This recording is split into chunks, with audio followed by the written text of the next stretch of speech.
વિદ્યાર્થી મિત્રો, SYBA ભૂગોળ પેપર નંબર 8માં આપણે 8મો ક્વેશ્ચન જોઈએ તો એટલાન્ટિક, પેસિફિક અને હિન્દ મહાસાગરના તળ સ્વરૂપો સમજાવો.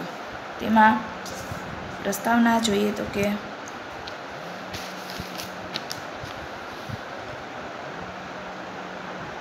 એટલાન્ટિક મહાસાગર,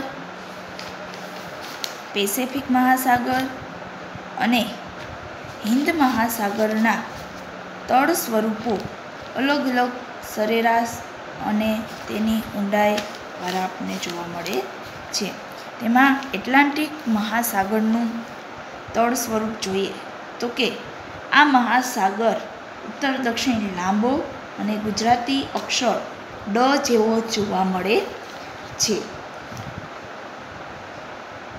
આ મહાસાગરનું ક્ષેત્રફળ લગભગ સરેરાશ જેટલું 3300 મીટર કરતાં પણ વધારે ઊંડું છે. એટલાન્ટિક મહાસાગરની જે છાજલીઓ છે તે સાંકડી છે અને તેનું માપ આશરે 80થી 160 કિલોમીટર જેટલી પહોળી છે. એટલાન્ટિકની પહોળી છાજલીઓ આશરે 240થી 400 કિલોમીટર જેટલી પહોળી જોવા મળે છે. એટલાન્ટિક મહાસાગરની મધ્યમાં આવેલી વિરાટકાય સાગરમગ્ન પર્વતમાળાઓ પણ જોવા મળે છે. આ પર્વતમાળાને ઉત્તરનો ભાગ ડોલ્ફિન અને દક્ષિણનો ભાગ ચેલેન્જર તરીકે ઓળખવામાં આવે છે. એટલાન્ટિક પર્વતમાળાને આઇસલેન્ડ અને સ્કોટલેન્ડ વચ્ચે વાયવિલ થોમ્પસન પર્વતમાળા પણ કહેવામાં આવે છે, જે પ્રમાણમાં છીછરી છે. સમુદ્ર સપાટી નીચે માત્ર આશરે 1100 મીટર ઊંડે આવેલી અને આ ઉચ્ચ પ્રદેશ સમુદ્રની સપાટી નીચે 2000થી 3000 મીટર ઊંડે આવેલા છે. આ મહાસાગરના તળ સ્વરૂપમાં ઉચ્ચ પ્રદેશીય ભાગ પછી પર્વતમાળા અને આ પર્વતમાળાઓ દક્ષિણમાં સાંકડી થતી જાય છે. વિષુવવૃત્ત પાસે તે સૌથી સાંકડી પર્વતમાળા આવેલી છે. દક્ષિણ એટલાન્ટિક પર્વતમાળામાં દક્ષિણ તરફ પહોળી થતી જાય છે અને આફ્રિકા તરફથી વાલ્વિસ અને દક્ષિણ અમેરિકા તરફથી તે રિયો ગ્રાન્ડે પર્વતમાળાઓ આવેલી છે. એટલાન્ટિકની પર્વતમાળા અને ઊંડા સમુદ્ર તળને બે જળપાત્રમાં વિભાગ પડે છે. આ એના ઊંડા સમુદ્ર મેદાનો છે. તે ફરી પેટા મેદાનોમાં પણ વહેંચાયેલા છે. આ ઊંડા સરેરાશ 4000થી 7000 મીટર ઊંડા મેદાનો આવેલા છે. આમ પહાડોના કેટલાક સમુદ્રની બહાર ડોકાઈને જે બને છે તેને ટાપુ કહેવામાં આવે છે. આ ટાપુ જેવા કે કેપ વડે, મડેરા, કેનેરા વગેરે ટાપુઓ પહાડોના શિખરો જેવા જોવા મળે છે. એટલાન્ટિકનો સૌથી ઊંડો ભાગ અને કેરેબિયન ટાપુ સમૂહોની બાજુ આવેલો પોર્ટરિકો ખીણ તરીકે ઓળખવામાં આવે છે. તે આશરે 9200 મીટર ઊંડી છે. આ ઉપરાંત દક્ષિણ અને પશ્ચિમે ગ્રીનલેન્ડ અને ઉત્તર અમેરિકાના પૂર્વ કિનારો વચ્ચે પહોળા ઊંડા તળિયાની વિશાળ લાંબી કોતરો પણ આવેલી છે અને તે મધ્યની કોતર નામથી પણ ઓળખાય છે. દક્ષિણ એટલાન્ટિકમાં ખાસ કોઈ સીમાંત છીછરા સાગરો આવેલા નથી, જ્યારે ઉત્તર એટલાન્ટિકમાં આવા અનેક મોટા સાગરો પણ આવેલા છે. આમ બાલ્ટિક અને ઉત્તર સમુદ્ર ખૂબ જ છીછરા ગણવામાં આવે છે, જેની ઊંડાઈ 180 મીટર કરતાં પણ ઘણી ઓછી છે.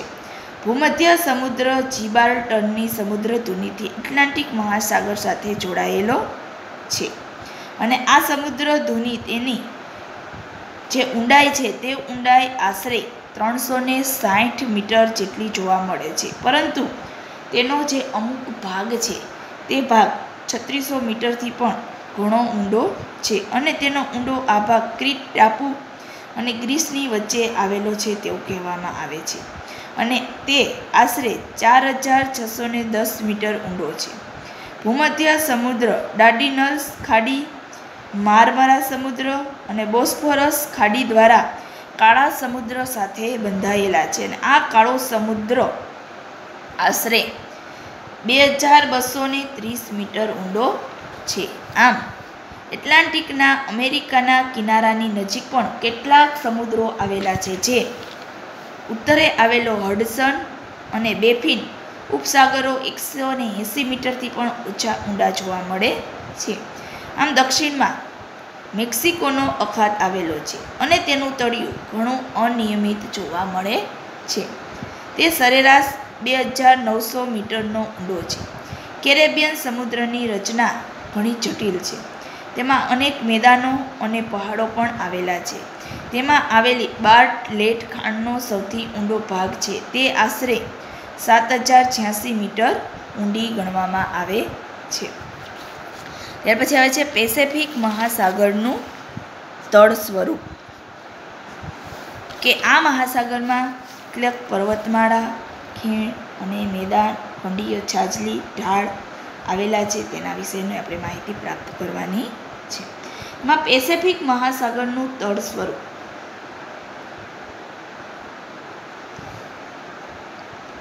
તો કે પેસેફિક મહાસાગર દુનિયાનો સૌથી મોટો અને સૌથી ઊંડો મહાસાગર છે. તે પહોળો, ત્રિકોણાકાર અને પૃથ્વીની સપાટીનો મોટા ભાગની જગ્યા પેસેફિક મહાસાગર રોકે છે.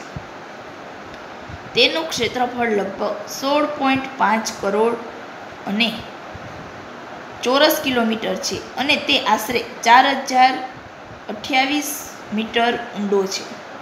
પરંતુ તેના મોટો ભાગ 6000થી પણ વધારે ઊંડો છે.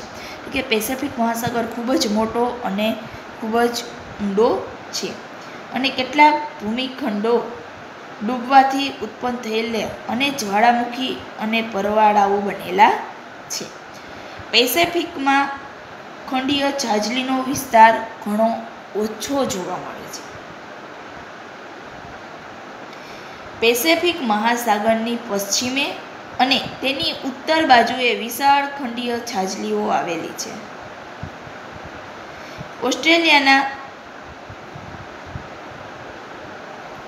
ઓસ્ટ્રેલિયાનો પૂર્વ કાંઠા, પશ્ચિમ ભારત અને ભૂમિખંડના કિનારા પાસે પણ છાજલીઓ ઘણી પહોળી છે. આ છાજલીઓ પર સમુદ્રરૂપી ઘણી કમાનો અને મોટાભાગના સીમાંત સમુદ્રો પણ આવેલા છે.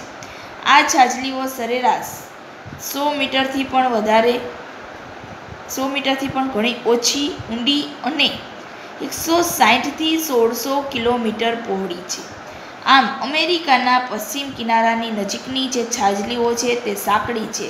તે માત્ર 10 કિલોમીટરથી પણ ઓછી પહોળી અને સાંકડી જોવા મળે છે.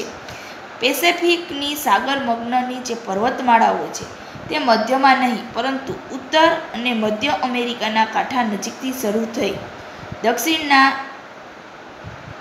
વિક્ટોરિયા લેન્ડ સુધી ફેલાયેલી છે. દક્ષિણમાં તેના કેટલાક શિખરો સમુદ્રની બહાર ડોકાઈ અને ટાપુઓ બનાવેલા છે. આ ટાપુ ગાલાપાગોસ અને ઈસ્ટર ટાપુ તરીકે ઓળખવામાં આવે છે. પેસેફિકની મધ્ય અને પશ્ચિમ તરફના જે ટાપુઓ છે તે કમાન જેવા જોવા મળે છે અને મધ્યમાં આવેલા હવાઈ ટાપુઓની કમાનો હવાઈ પર્વતમાળા તરીકે પણ ઓળખવામાં આવે છે. પશ્ચિમ પેસેફિકમાં ન્યૂઝીલેન્ડ, ફિજી વગેરે જેવા સાગરમગ્ન ઉચ્ચ પ્રદેશો પણ આવેલા છે. પેસેફિકનું તળિયું સમુદ્ર મેદાનોમાં વહેંચાયેલું છે. તેનું ઉત્તરનું તળિયું સૌથી ઊંડું છે અને તેની સરેરાશ ઊંડાઈ 5000થી 6000 મીટર જેટલી છે અને તેના મેદાનો 5500 મીટર જેટલા ઊંડા જોવા મળે છે. આમ દક્ષિણ પેસેફિકના મેદાનો પણ 4000 મીટરથી પણ વધારે ઊંડા જોવા મળે છે. એલ્યુસિયન ટાપુ પાસેની ખીણ આશરે 8100 મીટરથી પણ ઊંડી જોવા મળેલી છે. આમ ફુરાઈલ અને જાપાનની જે ખાઈઓ આવેલી છે તે લગભગ 10500 મીટર જેટલી ઊંડી છે. પેસેફિકના મોટાભાગના સીમાંત સાગરો અને પશ્ચિમ કિનારા નજીક પાસે આવેલા છે. આ સમુદ્રો એશિયાનો મુખ્ય ભૂમિખંડ અને ટાપુ સમુદ્રોની વચ્ચે આવેલા છે અને તેમાં ઘણા ખરા ખંડીય છાજલી પર આવેલા જોવા મળે છે. બેરિંગ સમુદ્ર, ઓખાત્સક સમુદ્ર, જાપાન સમુદ્ર, પૂર્વ ચીન સમુદ્ર વગેરે આવા સીમાંત સમુદ્રો પેસેફિક મહાસાગરમાં સમાવેશ થયેલો જોવા મળે છે. ત્યાર પછી આવે છે હિંદ મહાસાગરનું તળ સ્વરૂપ.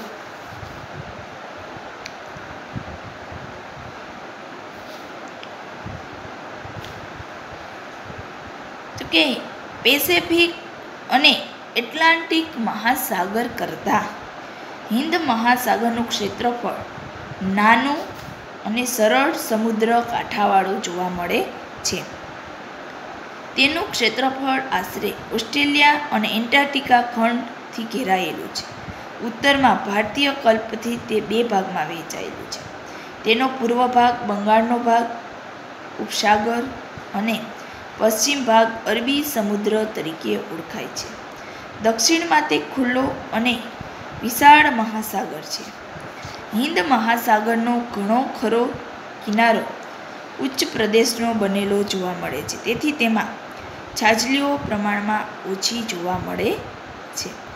સૌથી વધારે પહોળી છાજલીઓ 640 કિલોમીટર સુધી પહોળી દેખાય છે. તેની સરખામણીમાં જો જોવામાં આવે તો હિંદ મહાસાગરમાં આફ્રિકાના કાંઠા નજીકની છાજલીઓ ઘણી સાંકડી જોવા મળે છે અને તેની સરખામણીમાં આફ્રિકાના કાંઠાની નજીકની જે છાજલીઓ છે તે સાંકડી છે. એટલાન્ટિકની જેમ હિંદ મહાસાગર પર સાગરમગ્ન અનેક પર્વતમાળાઓ પણ જોવા મળે છે. ઉત્તર દક્ષિણ ઊંધા અંગ્રેજી અક્ષર થ આકારની એટલાન્ટિકની પર્વતમાળા કરતાં તે પહોળી અને સમુદ્રની સપાટીથી 4000 મીટર કરતાં પણ ઓછી ઊંડાઈ ધરાવતી પર્વતમાળા જોવા મળે છે. સમુદ્ર સપાટીની બહાર ભાગ્યે જ આ પર્વતમાળાઓ દેખાય છે. દક્ષિણ એટલાન્ટિક તરફથી એટલાન્ટિક પર્વતમાળામાં જે પર્વતમાળાઓ આવે છે તે પેસેફિક પર્વતમાળાની એક શાખા તરીકે તેને જોવા મળે છે. પેસેફિકના ઈશાન છેડા પાસે સ્ટ્રોક્ટ્રા સુધી લંબાયેલી એક પર્વતમાળા જોવા મળે છે. તે હિંદ મહાસાગરની મુખ્ય સાગરમગ્ન પર્વતમાળાને પૂર્વ તરફથી દક્ષિણ ભારતની પશ્ચિમે આવેલી લક્ષદ્વીપ અને માલિબ ચોગોસથી ઓળખાતી પર્વતમાળા મળે છે, જ્યારે પશ્ચિમ બાજુએથી સાયસિલિસીસ અને માસ્કરીનથી ઓળખાતી પર્વતમાળા ટાપુ જેવી જોવા મળે છે.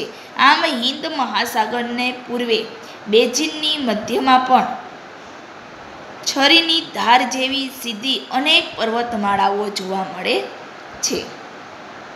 બંગાળના ઉપસાગરથી શરૂ થઈ દક્ષિણમાં દક્ષિણ ઓસ્ટ્રેલિયાના અક્ષાંશ સુધી લંબાયેલી આશરે 4800 કિલોમીટર લાંબી અને સમુદ્ર તળથી આશરે 3690 મીટર જેટલી ઊંચી પર્વતમાળા જોવા મળે છે.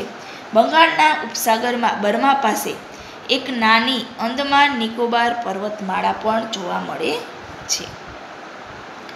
હિંદ મહાસાગરની સરેરાશ ઊંડાઈ આશરે 4000 મીટર જેટલી છે અને તેના તળિયાનો ભાગ આશરે 60% જેટલો ઊંડો મેદાન જેવો બનાવે છે. આ મેદાનને સરેરાશ 4000 થી 60000 મીટર ઊંડા મેદાન તરીકે ઓળખવામાં આવે છે.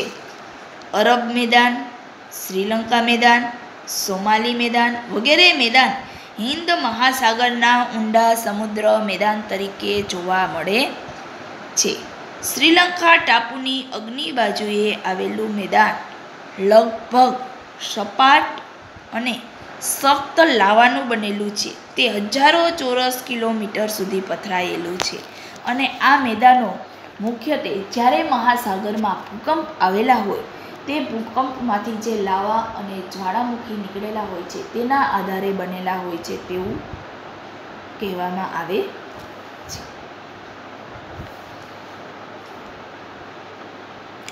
હિન્દ મહાસાગરમાં 2 સમુદ્ર ખીણો પણ આવેલી છે, જે જાવા અને સુમાત્રા પાસે આવેલી સુંડી ખાઈ તરીકે ઓળખવામાં આવે છે. આ ખાઈ લગભગ એટલે કે જાવા અને સુમાત્રા પાસે જે સુંડી નામની ખાઈ આવેલી છે તે ખાઈ લગભગ 5250 મીટર ઊંડી છે. હિન્દ મહાસાગરને સીમાંત સમુદ્ર ઓછો છે. અરબી સમુદ્ર અને બંગાળનો ઉપસાગર તેના તરફ વધારે લંબાયેલો છે. રાતો સમુદ્ર અને પશિયાનો અખાત ખંડીય છાજલી પરના એના મુખ્ય સીમાંત સમુદ્ર તરીકે ઓળખવામાં આવે છે. આફ્રિકા અને અરબસ્તાન વચ્ચેની ફાટ ખાઈમાં રાતો સમુદ્ર આવેલો છે. મોઝાંબિક પાસે આફ્રિકા અને માલાગાસી ખાડી પણ આવેલી છે. આમ અંદમાન સમુદ્ર છીછરો અને બંધિયાર જોવા મળે છે. આમ આપણે અહીંયા એટલાન્ટિક મહાસાગર, પેસેફિક મહાસાગર અને હિન્દ મહાસાગરના તળ સ્વરૂપોના અભ્યાસ કરેલો છે. તેમાં પેસેફિક મહાસાગર દુનિયાનો સૌથી મોટો અને ઊંડો મહાસાગર આવેલો છે. તેથી આ મહાસાગરનું તળ સ્વરૂપ સૌથી મોટું જોવા મળે છે, જ્યારે હિન્દ મહાસાગરનું તળ સ્વરૂપ નાનું જોવા મળે છે. તે પેસેફિક અને એટલાન્ટિક મહાસાગર કરતાં હિન્દ મહાસાગર નાનો છે. તેથી હિન્દ મહાસાગરનું તળ સ્વરૂપ છે તે નાનું જોવા મળે છે. આમ હિન્દ મહાસાગરમાં જે મેદાનો છે તે મેદાનો સખ્ત લાવાના અને ઘણા ઊંડા જોવા મળે છે. આમ હિન્દ મહાસાગરનું તળ સ્વરૂપ છે તે વધારે પડતું મેદાનોનું બનેલું છે. આમ દુનિયામાં સૌથી મોટો મહાસાગરનું જે તળ સ્વરૂપ છે તે પેસેફિક મહાસાગરનું તળ સ્વરૂપ જોવા મળે છે. અને એટલાન્ટિક મહાસાગરમાં જોઈએ તો કે ઊંડા સમુદ્ર તળ અને અનેક પર્વતમાળાઓ પણ આવેલી છે, અને તે સમુદ્રમાં ઘણા ઊંડા અખાતો પણ આવેલા છે. આમ આપણે એટલાન્ટિક મહાસાગરનું તળ સ્વરૂપ, પેસેફિક મહાસાગરનું તળ સ્વરૂપ અને હિન્દ મહાસાગરના તળ સ્વરૂપની માહિતી પ્રાપ્ત કરેલી છે.